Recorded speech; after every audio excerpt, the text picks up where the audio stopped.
तो mule account एक तरह से ऐसा अकाउंट है जिस अकाउंट में जब साइबर फ्रॉड आपको किसी प्रकार से भी संपर्क करता है तो जिस अकाउंट में आपको पैसे मंगवाता है, जैसे ऑनलाइन बैटिंग, जैसे सेक्सटॉर्शन, जैसे डिजिटल अरेस्ट, जैसे ट्रेडिंग स्कैम, जैसे WhatsApp hacking scam, call forwarding scam और तरह तरह के जो अन्य आनुषंगिक अपराध हैं वो उसके नाम पे नहीं होता। तो एक तरह से वो आइडेंटिटी हाइड करता है। आप मुख्य साइबर अपराधी तक पहुंच ही नहीं पाएंगे क्योंकि वो जिस अकाउंट में पैसे मंगाया है वो किसी गरीब व्यक्ति का, किसी गांव वाले का होता है, जिसे 3 4 5 लेयर बाद वो एंड यूज़र तक पहुंचता है। इन दिनों लगातार जो साइबर ठग रहते हैं, अलग अलग प्रकार से ठग अपनी शिकार आम जनता को बना रहे हैं। म्यूल अकाउंट को लेकर फरसगांव पुलिस एक बड़ी कार्रवाई की है जिसमें 5 लोगों को गिरफ्तार किया गया। हम फरसगांव एडोपी से ही जानेंगे कि किस प्रकार से म्यूल अकाउंट होता है और क्या है पूरी मामला। नमस्कार, आप सभी आपके माध्यम से सभी दर्शकों को मैं बताना चाहूँगा कि म्यूल अकाउंट आज साइबर अपराधियों के द्वारा प्रयुक्त किए जाने वाला अकाउंट है। इसका अर्थ ये होता है कि किसी आम व्यक्ति के नाम पर, चाहे उसकी मंशा के अनुरूप या उसकी मंशा के विरुद्ध, उससे उसका अकाउंट लिया जाता है और सामान्यतः इसे 2 से 3 हज़ार रुपये, 5 हज़ार रुपये देकर गरीब आदमियों को किसी गलत जो है भ्रम में लाकर, भ्रामक बातें बताकर उनसे वो अकाउंट लिया जाता है। उस अकाउंट को राष्ट्रीय और अंतर्राष्ट्रीय साइबर फ्रॉड मार्केट में या अन्य प्रकार के इलीगल गतिविधियों के लिए, जैसे ऑनलाइन बैटिंग, जैसे सेक्सटॉर्शन, जैसे डिजिटल अरेस्ट, जैसे ट्रेडिंग स्कैम, जैसे WhatsApp hacking scam, call forwarding scam और तरह तरह के जो अन्य आनुषंगिक अपराध हैं उसमें इसका प्रयोग किया जाता है। तो म्यूल अकाउंट एक तरह से ऐसा अकाउंट है जिस अकाउंट में जब साइबर फ्रॉड आपको किसी प्रकार से भी संपर्क करता है तो जिस अकाउंट में आपको पैसे मंगवाता है, फ्रॉड के पैसे आम आदमी से या प्रार्थी से वो जैसे जब मंगाता है, विक्टिम से मंगाता है, वो अकाउंट कहलाता है म्यूल अकाउंट। और उसकी सबसे खास बात ये होती है कि ये अकाउंट जो साइबर फ्रॉड अपराधी, जो एंड यूज़र है इसका, वो उसके नाम पे नहीं होता। तो एक तरह से वो आइडेंटिटी हाइड करता है। आप मुख्य साइबर अपराधी तक पहुंच ही नहीं पाएंगे क्योंकि वो जिस अकाउंट में पैसे मंगाया है वो किसी गरीब व्यक्ति का, किसी गांव वाले का होता है, जिसे 3 4 5 लेयर बाद वो एंड यूज़र तक पहुंचता है। फरसगांव पुलिस में कितने एफआईआर दर्ज होता है इस थाने में, जिसके बाद 5 लोगों को गिरफ्तार किया गया म्यूल अकाउंट करने वाले? हमको पुलिस मुख्यालय से जो Indian cyber crime coordination centre I4C, ministry of home affairs, union government के द्वारा जो हमें NCRP पोर्टल से प्राप्त प्रकरण थे, उसमें कुल छत्तीसगढ़ को मिलाकर 11 राज्यों में कुल 17 मामले अलग अलग तरह से दर्ज हुए थे, 1,70,00,000 रुपए के। और इसमें 4 अलग अलग साइबर रिपोर्टिंग हुई थी। तो उसमें 4 अलग अलग मामले फरसगांव पुलिस के द्वारा जो है दर्ज किए गए थे, जिसमें अलग अलग नाम पर म्यूल अकाउंट थे। तो हमें कहा गया था, PHQ के द्वारा निर्देश प्राप्त हुआ था और माननीय SP और SP सर के द्वारा निर्देश था कि हमको इनकी लेयर्स को देखना है। कि पहला प्राइमरी ये था कि म्यूल अकाउंट होल्डर क्या स्वयं में अनभिज्ञ था या उससे भी ठगी की गई और उसके साथ भी धोखाधड़ी करके उससे अकाउंट लिया गया, या वो स्वयं मेंसरिया था, उसका खुद का क्रिमिनल इंटेंशन था कि नहीं। सेकंड, अगर था तो वो उसने किसको अपना अकाउंट बेचा। फिर अकाउंट अगर उसने बेचा तो उसका एंड यूज़र कौन था। इस तरह का जो विस्तृत और गहन विवेचना है चारों मामलों में की जा रही थी, जिस पर हमें कुल 5 आरोपी जो हैं लेयर 3 और लेयर 4 के, उनको गिरफ्तार करने में सफलता प्राप्त। किस प्रकार की गिरफ्तारी हुई, कहाँ से गिरफ्तारी हुई, कैसे हुई? जैसा कि पहले तो हमने भावेश तारम नाम के आरोपी को यहाँ पर गिरफ्तार किया था। शुरू में वो हमको गुमराह करने का प्रयास कर रहा था कि वो इस बारे में कुछ नहीं जानता, लेकिन बाद में थोड़ी सी कड़ाई से पूछताछ करने पर उसके द्वारा बताया गया कि वो एक प्रभाकर रॉय नाम के व्यक्ति जो है उसका पूर्व क्लासमेट था।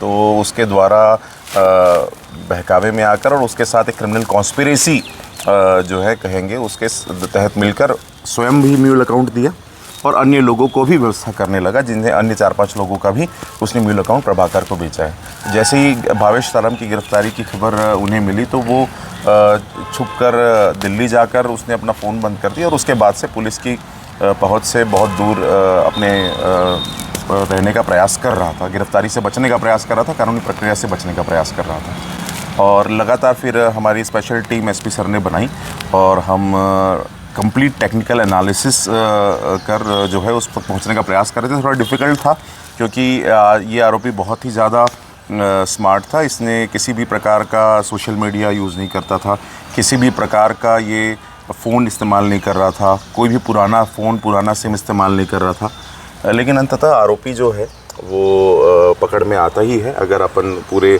जुनून और जोश के साथ अगर हम अपनी मेहनत करते हैं तो आरोपी कितना भी स्मार्ट क्यों ना हो तो पुलिस की गिरफ्त में आता ही है। तो अंततः ये भी हमें बाद में पता चला कि लोगों को दिल्ली बता रहा था, पर ये बिलासपुर में लुक छिप कर रह रहा था अपने किसी दोस्त के पास, उसे भी झूठ बोल कर रह रहा था।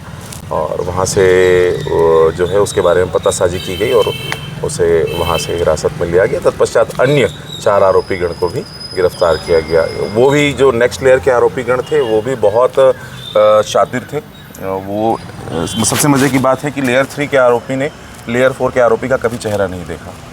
ये सिर्फ व्हाट्सएप के माध्यम से बात करते थे और सिर्फ काम की बात करते थे। सर, इस सफलता में आपकी किस प्रकार की भूमिका रही और कौन कौन से टीम इसमें भाग लिए? जानकारी ये भी आ रहा है कि ये लोग फ्लाइट के माध्यम से भागने के प्रयास भी कर रहे थे, क्या है पूरी जानकारी सर? जैसा कि हम जानते हैं कि प्रभाकर रॉय को हिरासत में लेने के पश्चात हमें पता चला कि उसके और भी लेयर हैं, सुधाकर और उनकी जो टीम है।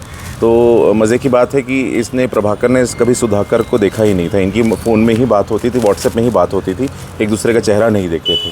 तो हम जैसे ही इन्हें गिरफ़्तार करने भिलाई पहुँचे तो हमें पता चला कि ये सभी आरोपी किसी अकाउंट, इस तरह के फ़र्जी अकाउंट को ही लेने बेचने और अन्य काम से ये 4 लोग जो है ये रायपुर से प्रयागराज की ओर निकले हुए थे। चूँकि इनकी जो फ्लाइट के माध्यम से निकले हुए थे, चूँकि इनके पास कोई हमारे पास इनकी फ़ोटो नहीं थी तो ये और डिफ़िकल्टी हुई और हमारे पास सिर्फ आधे पौन घंटे का ही टाइम था।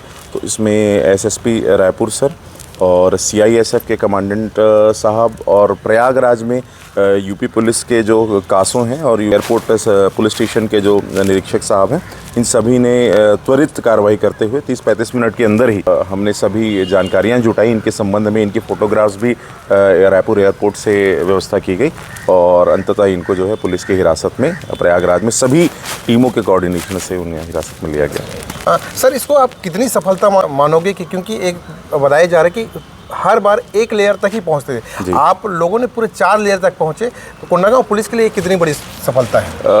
ये वाकई में कोंडागांव पुलिस के लिए बहुत बड़ी सफलता है। हमारे जो एसपी सर है आदरणीय वाई अक्षय कुमार सर, उन्होंने अलग अलग टीम्स बनाई थी जिसमें एक एसडीओपी फरसगांव यानी मेरे नेतृत्व में टीआई फरसगांव संजय शिंदे और साइबर सेल की एक संयुक्त टीम थी और सभी टीमों को अलग अलग टास्क दिया गया था। और एक टीम हमारी बिलासपुर रवाना हुई थी, एक टीम दुर्ग रवाना हुई थी, एक टीम रायपुर में थी, अलग अलग प्रकार से आरोपियों को खोज रही थी। और टीआई संजय शिंदे की टीम को फाइनली सुरक्षित रूप से आरोपियों को प्रयागराज पुलिस से लेकर जुडिशियल रिमांड लेकर विधिवत लाने का जो कार्य दिया गया था वही बखूबी टीम के द्वारा निभाया गया। और संभवतः ये पहली बार है जब पीएचक्यू के दिशा निर्देश पर हमारे एसपी सर के कंटिन्यूअस गाइडेंस में हम लेयर 4 तक के आरोपी तक पहुंचे हैं। और ये यहाँ पर हम रुक नहीं रहे हैं, आगे भी हम इनसे जो भी हमको जानकारी मिलेगी, चूँकि सभी आरोपी अभी पुलिस रिमांड में हैं, जो भी सुसंगत जानकारी इनसे मिलेगी उस पर भी त्वरित और कड़ी कार्रवाई की जाए। लगातार साइबर फ्रॉड हो रहा है, नए नए तरीके अपना रहे हैं, क्या सजेशन देगा आम जनता को? बहुत ज़रूरी है आज के समय में, क्योंकि हर व्यक्ति 1 से 2 फ़ोन स्मार्टफोन चला रहे हैं और आप इंटरनेट का इस्तेमाल कर रहे हैं। हर वो व्यक्ति जिसके अकाउंट में पैसे हैं, हर वो व्यक्ति जो कम अवेयर है, थोड़ा भी कम अवेयर है, वो साइबर फ्रॉड का बेस्ट जो है उनका विक्टिम हो सकता है, उनका टारगेट हो सकता है।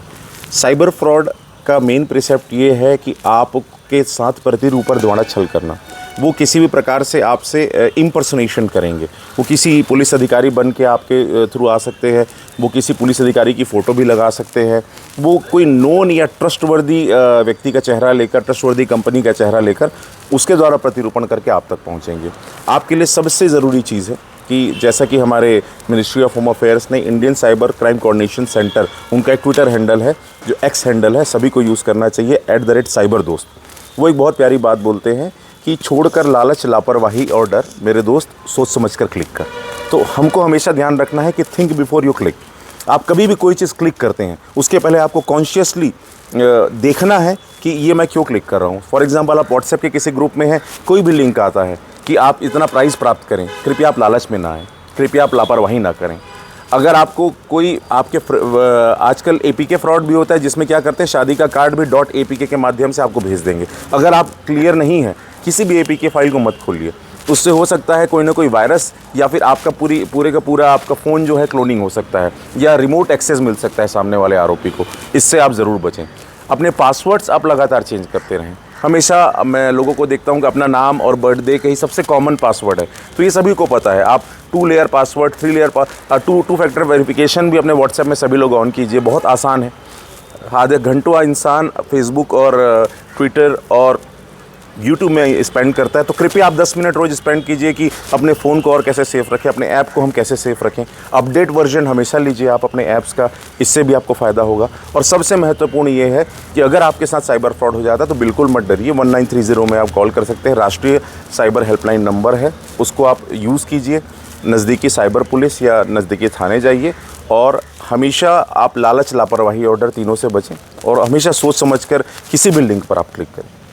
ये थे फरसगांव एसडीओपी, जिनका स्पष्ट कहना है कि हर बार जो म्यूलो अकाउंट की जो कार्रवाई होता था छत्तीसगढ़ में, सिर्फ 1 से 2 लेयर तक पहुंचते थे, लेकिन इस बार फरसगांव पुलिस पूरे 4 लेयर तक पहुंचे और 5 आरोपियों को गिरफ्तार किया गया। साथ ही फरसगांव एसडीओपी ने आम जनता से अपील किया है कि जो साइबर ठगी है उस पर हमेशा सावधानी बरतना चाहिए, जिससे आप ठगी के शिकार नहीं हो सकते। अब देखना होगा कि म्यूलो अकाउंट की कार्रवाई में आगे कोंडागांव पुलिस और फरसगांव पुलिस किस प्रकार कार्रवाई करती है।